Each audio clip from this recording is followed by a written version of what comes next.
Happy Genogram here. I wanted to do a bonus video for the first one that we did called Hodgepodge. This is the little illustration from video 1. You'll notice I added some color around the edge here, and I added a little chameleon to our picture. These chameleons are fun. I made these, they're little stickers really. Painted them. There's no hodgepodge involved in this, no glue drawing. This is just painted. So I glued it into my illustration. So hodgepodge is something that I invented.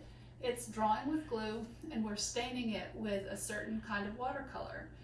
In our video 1, I drew a little cactus illustration and then we stained it in the video.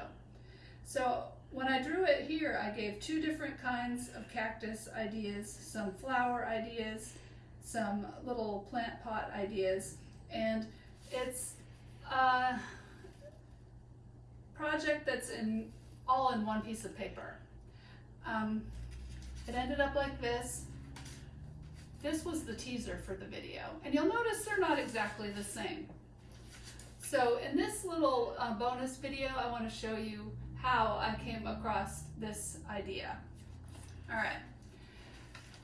When we did this one, it's just for practical purposes. If we did this at school with the technique I'm going to show you now, you would have 5 or 6 pieces of paper per student, and your art room would just be full of paper to try to figure out who it belongs to.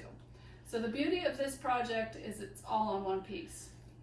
Now, how I do this personally is, and I will admit I'm a little obsessed with this technique, I would draw my little pieces out, maybe make 4 or 5 or 6 pages kind of the same, and then I'm going to stain them with a color. As soon as it dries, cut them out, and I have a variety of things I can use to build my piece. The beauty of Hodgepodge is you really don't know what it's going to look like in the end. It's a surprise as you build things. I want to demonstrate how to just do a wash of color over your glued art. And before we do that, I have stained some of these so you can get an idea of how these look once we do it. So this was a yellow, orange kind of stain, pink kind of stain, that's copper, and a blue-green kind of stain. So when I cut these out, I can build them to look more like this project. I'll also show you today how to stain a background piece of paper, and these are actually circles that are cut out from the blank spaces in my paper, things that don't have the glue on them. All right, let's do this.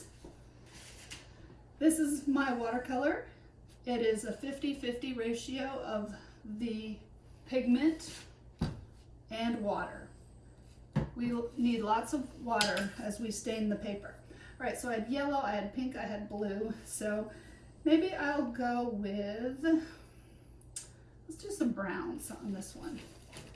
Brown. Now you don't want brown through your whole picture, so you're just gonna grab some other color. Love this copper. Put some copper in there. Grab in water. Nice and juicy texture here. What else do I want? I'll put some green down through here. Cactuses are green, so that is a good one to go to.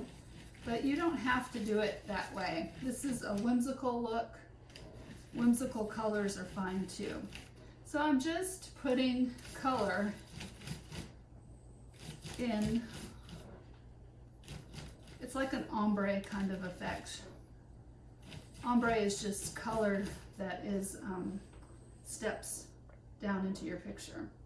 All right, so I'm going to go back in, add a little more brown up here, grab that copper, put a little more in, kind of mixed it down into my green to blend it a little bit. So that blending of color looks really good once it's dry. So that's how you do that. You let it dry. It takes probably 6 hours for these to dry. So this is an overnight part. Next day you can cut them out and do your project.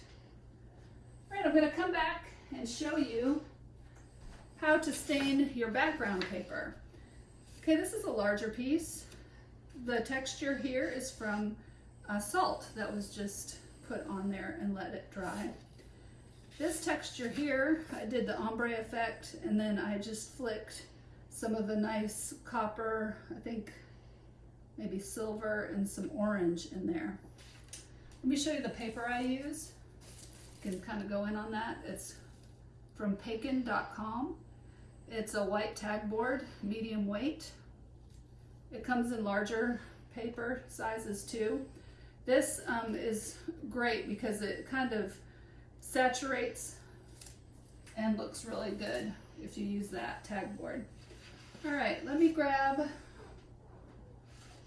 just a plain piece of paper here, and I'll show you how to do some background pages. I like this. Blue, we'll go with blue this time.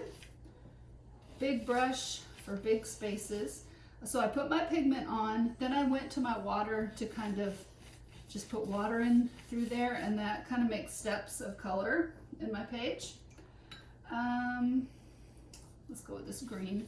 So I have green. Notice I gave a little paper space there. Go back in with just water, and I'm blending so that it has kind of a graduated ombre effect. There's no right or wrong color combination.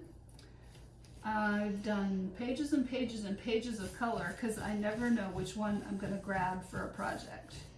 And that's it. I'm going to let that dry on my drying rack over here.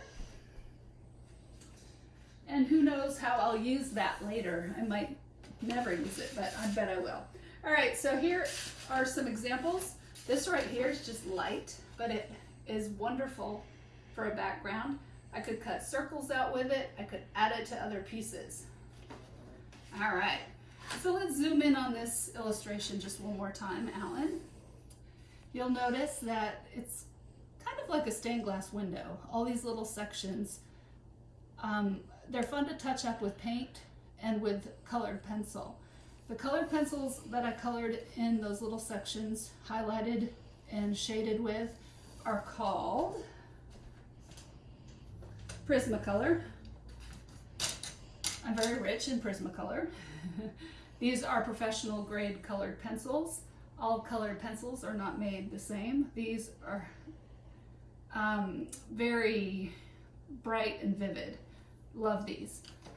The watercolor I used in these are from Michaels. It's just their value brand. Those are fun. This has like a pearl kind of look to it that is used quite heavily in this piece. All right, so I hope that helps. Thank you for stopping by. Hodgepodge is really, really, really fun. You can just do it a little bit, like with that first project, or you can, you know, keep doing pages, collecting color, and just go for it with all different kinds of things. All right, be happy, do art.